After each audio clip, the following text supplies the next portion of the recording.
How do you even go about reconciling? Just a few quick tips. I'm going to start by telling you need to prepare yourself mentally. You've got to set realistic expectations because the pursuit of reconciliation doesn't always end in reconciliation.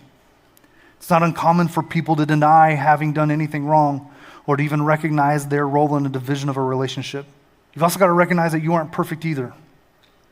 In a normal situation where a relationship, like a friendship or a marriage, breaks, it's likely that both parties carry some guilt. Now, not always. There can be a great disparity in guilt, but it's healthy to start without an ego.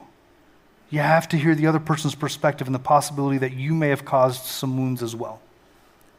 And then whenever you begin working through reconciliation, it's going to require some clear communication. You've got to pay attention to the ways in which you talk to them and even to the environment in which you talk. You've got to be clear and open and honest. All of this requires high levels of vulnerability, which I think is exactly why we don't do this. Because it sets ourselves up to be wounded again.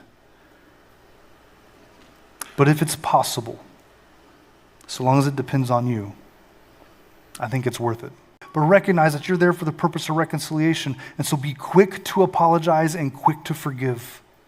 If you've crossed lines, apologize. If they admit it, be quick to forgive. And then finally recognize that it's going to take some time, because trust takes time. And the more significant wounds, the longer it's going to take to rebuild a relationship.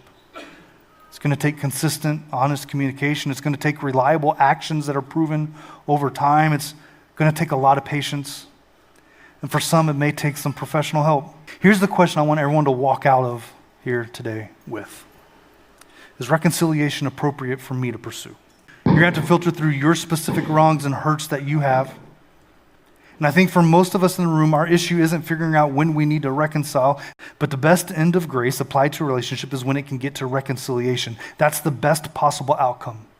And it doesn't mean that everyone always gets there. It doesn't mean that everything will always go back to the way that it was, but it does mean, in many cases, the worst thing that you could possibly say is, I didn't even try.